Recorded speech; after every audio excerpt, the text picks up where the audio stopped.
rajim. Bismillah ar-Rahman ar-Rahim. In the name of God, most merciful, ever merciful, and may God's peace and blessings be upon His holy Prophet Muhammad and the purified members of his household and progeny. Allahumma salli ala Muhammad wa ali Muhammad wa ajjal farajah. Brothers, sisters, and respected viewers, wherever you may be, Assalamu alaikum wa rahmatullahi wa barakatuh. Assalamu alayka ya Aba Abdullah wa ala al-arwah allati hallat bi fina'ik. عليكم مني جميعا سلام الله أبدا ما بقيت وبقي الليل والنهار ولا جعله الله آخر العهد مني لزيارتكم. السلام على الحسين وعلى علي بن الحسين وعلى أولاد الحسين وعلى أصحاب الحسين. In the book called البلد الأمين والدرع الحصين by Shaykh al-Kaf'ami, one of our main sources for rituals and acts of worship and visitation throughout the year, it is reported that Imam al-Sadiq alayhi salam has taught his followers that if they want to salute, if they want to do a ziyarah of Imam al Husayn alayhi salam, that they are to stand near the grave of Imam al Husayn alayhi salam and say the following. They are to say, "Praise be to Allah, the great, the mighty, and peace be upon you, O righteous and pure servant. I place with you a testimony that will bring me near you on the day of your intercession. For I bear witness that you were killed and you did not die. But it is through your life that the hearts of your followers came to life. And it is through the illumination of your light that those who seek you were guided. And I bear witness that you are the light of Allah that was not extinguished, nor will it ever be. And that you are the face of Allah that did not perish, nor will it ever. And I bear witness that this soil is your soil, and that this sanctuary is your sanctuary, and this killing place is the killing place where your body was killed. Never disgraced, and it is God who honors you. Never defeated, and it is God who supported you. This is my testimony that I place with you until the day my soul is taken back in your presence, and may God's peace and mercy be upon you and His blessings." With these blessed words from Imam al-Sadiq alayhi salam, we enter into the season of mourning and sorrows, the season of Muharram, the season of Ashura, the season of the remembrance of the sadness and grief and mourning of Ahl al-Bayt alayhim as-salam. Over the next few nights, we will once again try to become students in the school that is Karbala, aspiring to be of those who try to carry with pride the title of being followers of Ahl al-Bayt alayhim as-salam, and followers more specifically of Imam al Husayn alayhi salam. While we will inshallah be exploring a variety of topics ranging from the historical to the theological to the scientific to the spiritual, I think that it's worth beginning this little journey of ours first by providing an overview, a quick refresher of the actual events that took place that led to the actual tragedy of Karbala, and the central figure of Imam al Husayn alayhi salam in his life. This is going to provide, as we said, a quick overview and a refresher, and it's going to be our context and our reference point so that in the subsequent nights when we get into the rest of the topics, we don't need to keep referring back to the actual event. As we know, or should know, the tragedy of Karbala did not begin on the 10th of Muharram, nor did it end on the 10th of Muharram. So as we said, we want to begin by perhaps taking a couple of nights to provide this refresher and this overview, to make sure that the event is fresh in our minds and that we can easily refer to it as we go through the rest of the topics that will inshallah be relevant and concretely applicable to our lives. As usual, if at times the discussion seems to take a more technical turn or a more slightly historical turn, remember that we're not studying history for the sake of history. And we're not studying these more theoretical or abstract notions for the sake of studying these abstract notions. What we're trying to do is to extract lessons. What we're trying to do is to take away something that we can actually use in our lives. This is going to have an incidence on the way we view the world. But for that, we need to understand what actually happened. We need to understand, why did this event happen? We need to understand who are the players, who are the agents. And then to understand, why did they do what they did? What were their motivations? What were their incentives? What led some groups of people to behave in a certain way? These people were human beings like us. And they were communities and collectivities and a society like ours. If we want to extract lessons, it's because we don't want to fall into the same mistakes that they fell into. And as the Holy Quran repeatedly tells us, we are required to study history. The Holy Quran says, have they not traveled the land so they may observe how was the fate of those who were before them? A quick point also is that everything that we're presenting here is based on the classic version of history. History, like any other scholarly, academic topic of research, has all sorts of different alternatives and theories and opinions, especially when it comes to very complex and controversial issues. Here we don't have time to provide and to present all of these different opinions and theories about each one of the details that we're presenting. So what we're trying to do is simply to provide the most well-accepted version of history, the most classic version of history, hoping that one day we will inshallah have the opportunity to perhaps present the alternative views and the alternative opinions about a lot of these details. But in order to do that and to have something to compare with, we also need to begin somewhere, and I think it makes sense to begin with the most classic version of history.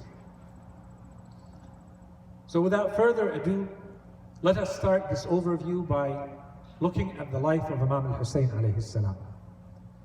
Imam al Husayn was born in the 3rd or 4th year after the migration of the Holy Prophet from the city of Mecca to the city of Medina. He was the second to be born in that blessed household of Fatimah al-Zahra alayhi salam and Amir al-Mu'mineen Ali ibn Abi Talib alayhi salam, who were his parents, as they were the parents of his older brother Imam al-Hasan alayhi salam. And the difference between them, Imam al Husayn was born 6 months and 10 days after the birth of Imam al-Hasan alayhi salam. Right from the very beginning, this was considered to be an extremely auspicious occasion, not only in the household of Ahl al-Bayt alayhim salam, but in the Islamic world in general. The people saw how happy and joyous the Holy Prophet had become, first with the birth of Imam al-Hasan and then with the birth of Imam al-Husayn alayhi salam. With the Holy Prophet, Imam al-Husayn alayhi salam had a very special relationship. We cannot exaggerate the depth, the strength of the relationship between Imam al-Husayn alayhi salam and the Holy Prophet. The Holy Prophet was present from the first moment Imam al-Husayn alayhi salam entered this world. And throughout the rest of his life, and until the moment he passes away, the Holy Prophet tried to be in the presence of Imam al Husayn and Imam al Husayn alayhim as-salam every moment he could. Every opportunity he could, he would spend time with them. The Holy Prophet was present at the birth. He named Imam al Husayn alayhi salam. The Holy Prophet is the one who first taught Imam al Husayn alayhi salam how to speak. The Holy Prophet would feed Imam al Husayn alayhi salam. The Holy Prophet would put Imam al Hasan and Imam al Husayn alayhi salam to sleep. Often the companions would come to visit the Holy Prophet late at night, and when he would come out to talk to them, they would see that he is wearing his external garment, his abaya, and it's as though he's covering something. And then when he would remove it to show them, you would see very young Imam al Hasan and Imam al Husayn alayhi salam sleeping in the hands of the Holy Prophet on his body. And he would carry them, he would not put them down to go meet people. That's the attachment of the Holy Prophet to Imam al Hasan and Imam al Husayn alayhi salam.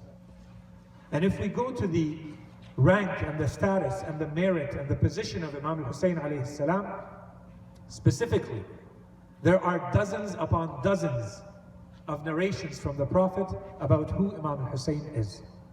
This is in addition to the narrations that we have where Imam al Husayn alayhi salam is jointly mentioned with Imam al Hasan, or jointly mentioned with the rest of Ahl al-Bayt, along with the Holy Prophet or Ashab al-Kisab. We have many narrations from the Holy Prophet about Imam al Husayn alayhi salam specifically. In one of the narrations, the Holy Prophet says about Imam al Husayn alayhi salam, he tells him, and remember, this is the Messenger of Allah talking to what looks like a very young child at that time. He tells him, you are the beauty of the heavens and the earth. And it is written on the right of the throne of God that Al-Husayn is the lantern of guidance and the ship of rescue. In another narration, the Holy Prophet says about Imam al Husayn alayhi salam, talking to him once again, he tells him, you are a master and the son of a master. And you are an imam and the son of an imam and the father of imams, the last of whom will be the one who rises. And the Holy Prophet has famously said the narration that is agreed upon unanimously by Islamic scholars, when he says, Husayn is from me and I am from Husayn. May God love whomever loves Husayn. Imam al Husayn alayhi salam spent a total of about 7 years with the Holy Prophet. When the Holy Prophet passes away, Imam al Husayn is almost 7 years old. 6 years and perhaps 6 to 8 months old. And we are told that even in that moment when the Holy Prophet is passing away, in the narration we find Imam al Hasan and Imam al Husayn alayhim as-salam lying with their chests flat on the chest of the Holy Prophet as he is breathing his last breaths in this world.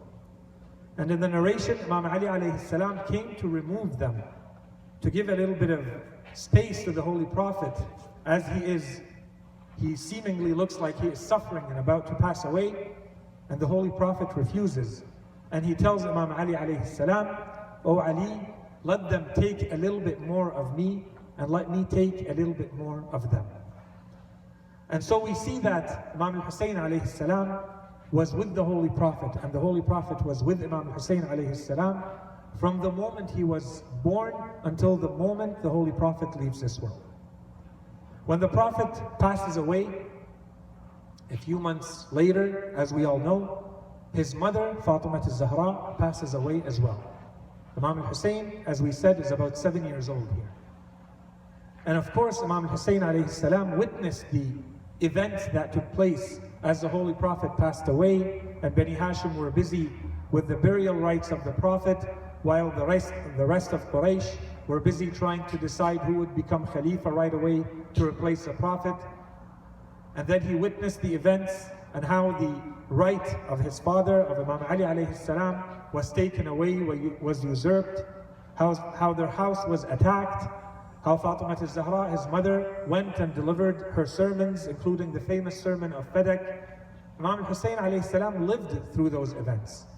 And this is important to mention because we have to keep in mind that the Imam His character and his personality was molded and was shaped by these events.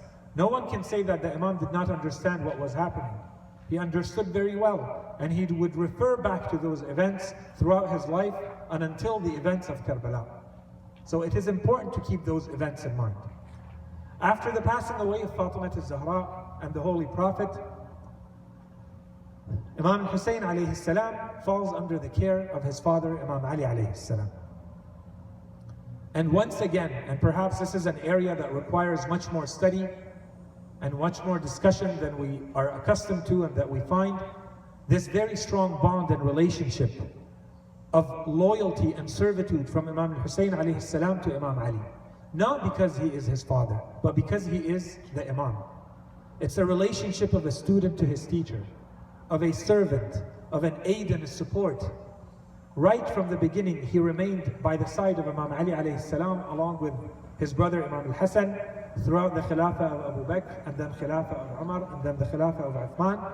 And then when the people finally chose Imam Ali alayhi salam as their Khalifa, he was by his side every step of the way. In his very short Khilafah, Imam Ali alayhi salam had 3 battles. The battle of the camel, the battle of Siffin, and the battle of Nahrawan. And in all of these 3 battles, Imam al Husayn alayhi salam was alongside Imam Ali alayhi salam, fighting with him and being at the forefront of those who supported Imam Ali alayhi salam. And then finally, as we all know, after 30 years of being with Imam Ali alayhi salam, Muawiyah conspired with the Khawarij, and he had Imam Ali alayhi salam assassinated in the holy month of Ramadan, on Laylatul Qadr, while performing the Fajr prayer, while in prostration and while fasting. And so Imam Ali alayhi salam, the father of Imam al Husayn, departs from this world in this manner. And at that point, Imam al Husayn alayhi salam is not an Imam yet. He falls under the imamah of his older brother, Imam al Hasan alayhi salam. And for the next 10 years, Imam al Husayn alayhi salam has to be considered as the loyal servant and aid and support to Imam al Hasan alayhi salam. Things were getting extremely bad already during the time, the Khilafah and the Imamah of Imam Ali alayhi salam, with a lot of betrayal, with a lot of people turning away, deciding and choosing life and luxury and going away from the difficulties and the oppression and not siding with Ahlul Bayt alayhim salam. And this situation became a lot worse when it was the Imamah of Imam al-Hasan alayhi salam.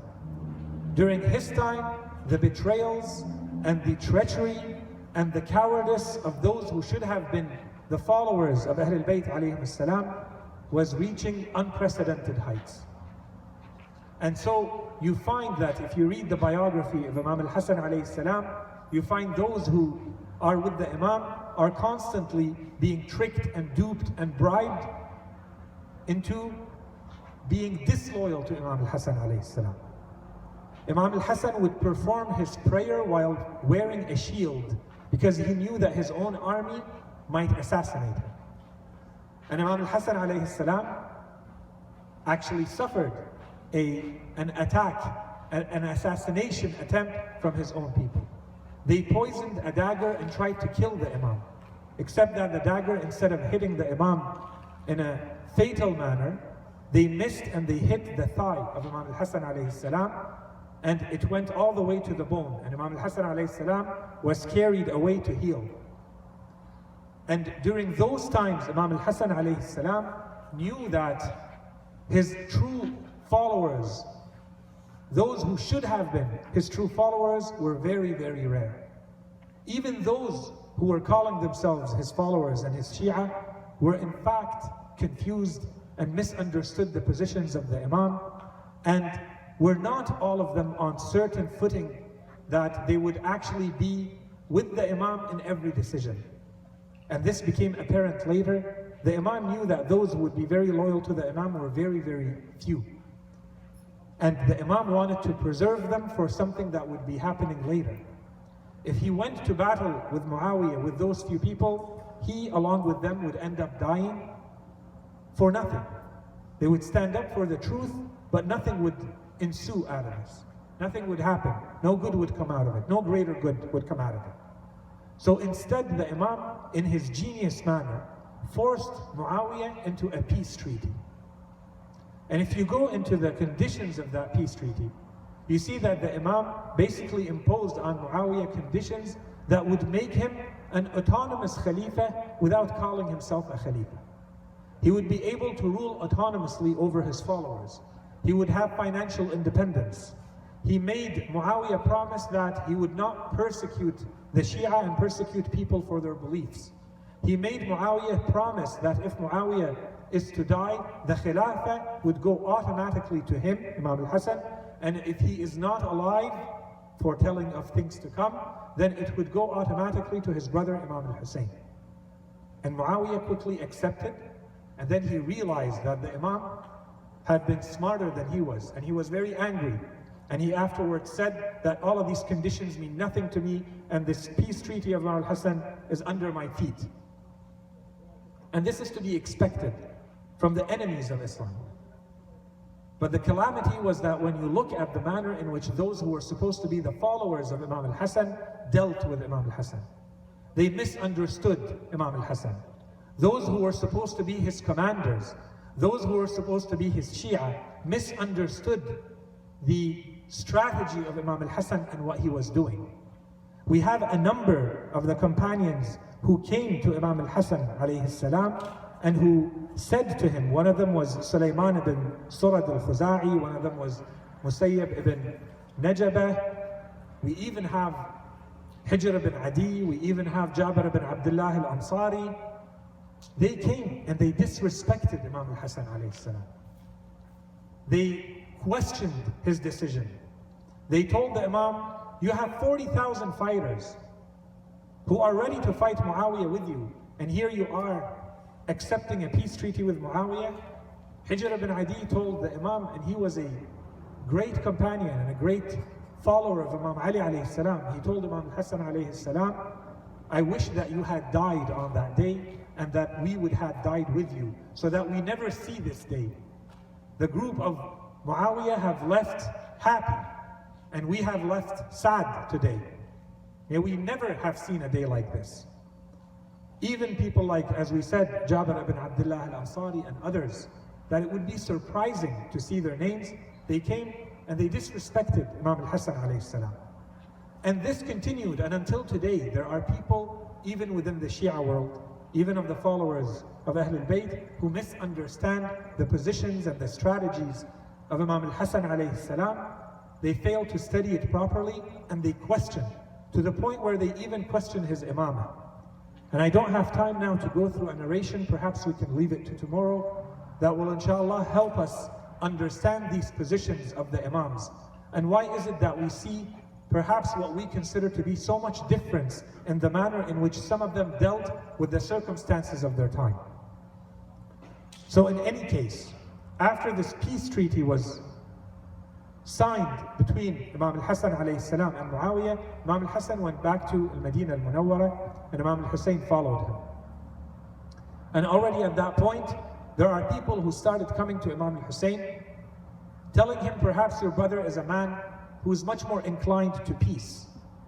So how about you take to the sword and rise and lead us in an uprising against Muawiyah? And Imam al-Husayn alayhi salam refused what they were saying, and he fully supported his brother Imam al-Hasan alayhi salam, and he told them that whatever his brother had decided, that's what needs to be respected, and that's what needs to be considered as the truth. And so, if we continue to move on from at that point when Imam al-Hasan alayhi salam is living in Medina, and he continues to preach, and he continues to teach the religion, and to protect the followers of Ahl al-Bayt alayhim salam as best he can, all the way until Muawiyah was able to trick and dupe once again someone close to the Imam, this time his wife, Ju'da bint al-Ash'ath or Ju'ayda bint al-Ash'ath, depending on the reports. He sent her poison and he bribed her, and she poisoned Imam al Husayn alayhi salam, and he passed away. When Imam Ali alayhi salam passes away, Imam al Husayn alayhi salam is about 37 years old. When Imam al Husayn alayhi salam passes away, it's about 10 years later. Imam al Husayn alayhi salam is about 47 years old. This is when the imamah comes to Imam al Husayn alayhi salam.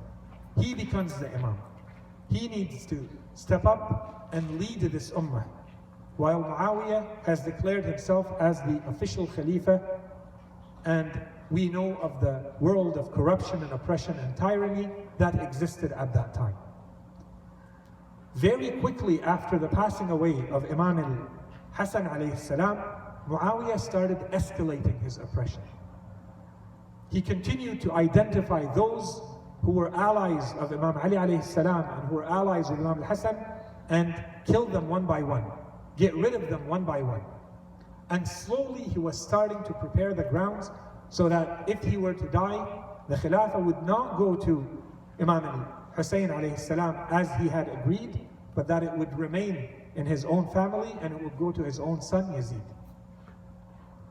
And so, as Muawiyah was dying, and we will go into more details perhaps tomorrow, we don't have time to go through all the details now. As Muawiyah was dying, he left very clear instructions to his son Yazid. He told him that there are a few people that you need to pay very special attention to. As soon as you become the Khalifa, force the people to pay allegiance to you, but those four, start with them. And one of the four is Imam al Husayn alayhi salam, because those four represent a threat to your Khilafah. Start with Imam al Husayn alayhi salam. Force him to swear his allegiance to you. And if he refuses and if he rejects, then kill him. And so if we fast forward over the next months and we go all the way to the events of Karbala and the tragedy that befell in the month of Muharram, we understand that what Yazid did was simply an execution of the will of Muawiyah as he had told his son to do in the place of Imam al Husayn alayhi salam. And so we are told that if we go to the 10th of Muharram, while the tragedy of Karbala is taking place in Karbala, and inshallah we'll have time to talk about that, if we go to the city of Medina, the city of Imam al Husayn alayhi salam, the city of the Holy Prophet and Ahl al-Bayt, we are told that on the 10th of Muharram, Ibn Abbas says, I heard loud yelling and screaming and weeping. There was a great commotion. And so he inquires, what is going on? And he is told that this is coming from the house of a lady by the name of Salama. Salama was one of the wives of the Holy Prophet. One of the very loyal and obedient and sincere followers of the Holy Prophet and Ahl al-Bayt and Islam in general. And so, on that day, Ibn Abbas says that the crying and the weeping was coming from her house. We know that the same woman, when there's a battle that happened, when another one of the wives of the Holy Prophet rise against Imam Ali alayhi salam, when Aisha rise against Imam Ali in the battle of the camel, Salama wrote a letter to Imam Ali alayhi salam. She tells him in that letter, I swear to you that I wish I could be one of those who are fighting with you against the wrong. But Allah subhanahu wa ta'ala and His book and His Prophet have asked us, wives of the Prophet, to remain in our homes. So I shall remain in my house. So instead, please accept my son as a soldier in your army so that you may fight against the injustice that is taking place. That same woman on that day, she was the one yelling and screaming and crying on the 10th of Muharram. And Ibn Abbas says, and why is this happening in her house? And he hears that she is saying that Imam al Husayn alayhi salam has been killed. Ibn Abbas says, I did not believe it. I could not believe that Imam al Husayn alayhi salam had been killed. So he went to see Salama and he asks her for some proof. How could she know that Imam al Husayn alayhi salam has been killed? And this is where we are told about the famous story of the jar or the pouch of sand that the Holy Prophet had given to Salama. If we go back to the time when Imam al Husayn alayhi salam was born, the Holy Prophet, he would often carry Imam al Husayn alayhi salam and he would see him kissing him. And at the same time, sometimes he would be seen happy and sometimes he would be seen crying. And so when he was asked, he would say that Jibreel has informed me that this child of yours, this son of yours, is going to be killed by your own nation. And this is me adding here. It seems to me that there are perhaps those who are close to the Holy Prophet who maybe doubted. They could not believe that the nation of the Holy Prophet, and remember, the Holy Prophet was at the height of his might at that time. He was the ruler. The Imam Husayn alayhi salam is born, he's still a child, and he's saying this child is going to be killed by my own nation. People could not believe that. So the Holy Prophet gave an indication, gave a sign to Salama when he told her that. He told her, here is a little bit of the sand on which the blood of Imam al Husayn alayhi salam shall be spilled, given to me by Jibreel. Keep it with you. And the day that this blood transforms, this sand transforms into blood, then you will know that on that day Imam al Husayn alayhi salam has been slain. And so we go back to the 10th of Muharram in al-Madinah al-Munawwara, and Salama had just seen that that pouch, that jar of sand had turned into a fountain of fresh blood, boiling blood. And this is perhaps, when we hear the story in this way, there is something perhaps missing. These people cannot believe that Imam al Husayn alayhi salam has been killed. And what we know is that those people should have known and expected the Imam to be killed. Because the Holy Prophet continuously told them that this son of mine is going to be murdered, assassinated, killed by my own nation. And we even have narrations that tell from the Holy Prophet telling them where he will die. In some narrations, for instance, he refers to it as the land of Babel or Iraq. We are told in one such narration, we are told that the Holy Prophet one day entered into the house. He came to visit his daughter, Fatima al-Zahra alayhi salam. And when he came in, he saw Fatima al-Zahra, her husband, Imam Ali alayhi salam, and their two very young sons, Imam al Husayn and Imam al Husayn alayhi salam.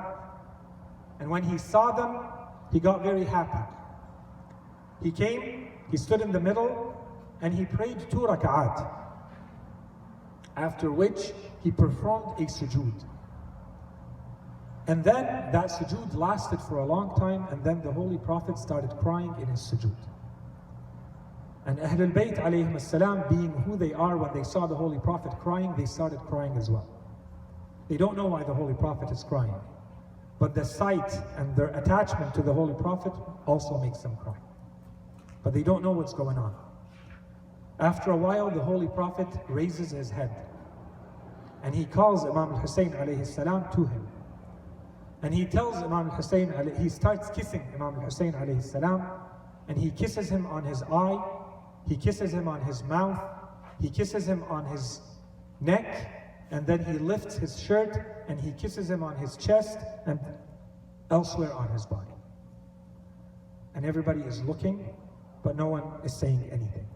Until finally Imam al Husayn alayhi salam himself asks the Holy Prophet.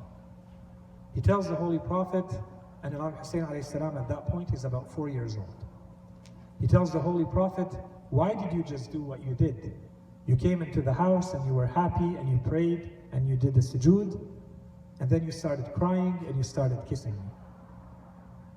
And the Holy Prophet looks to Imam Ali alayhi salam and he tells him, Jibreel alayhi salam has just informed me that you will be killed and you will be killed unjustly. And he has informed me that you, my son, Imam al Husayn, will be killed and we will be killed unjustly. And he has informed me that you, my son, Imam al Husayn, you will be killed and you will be killed unjustly. The part that we don't have in the narration, and we don't know if the Holy Prophet explained or not, is that he didn't say why he kissed the eye and the mouth and the throat and the chest and the other body parts of Imam al Husayn alayhi salam. Today we know, after the fact we know what would happen to those specific body parts of Imam al Husayn alayhi salam. We ask Allah subhanahu wa ta'ala to help us understand the ranks and the positions of Ahlul Bayt alayhim salam, and to open our hearts to the blessings of these few days and nights of Muharram, so that we may actually get a better attachment to Ahlul Bayt alayhim salam, and we may be able to say that we are truly and proudly followers of Ahlul Bayt, followers of Imam al Husayn alayhi salam, and of those who walk in their footsteps in this life and the next. Assalamu alayka ya Aba Abdullah wa ala al-arwah allati hallat bi thana'ik. Assalamu ala al-Husayn wa ala Ali ibn al-Husayn wa ala awlad al-Husayn wa ala ashab al-Husayn wa sallallahu ala Sayyidina Muhammadin wa ala alihi at-tayyibin at-tahirin.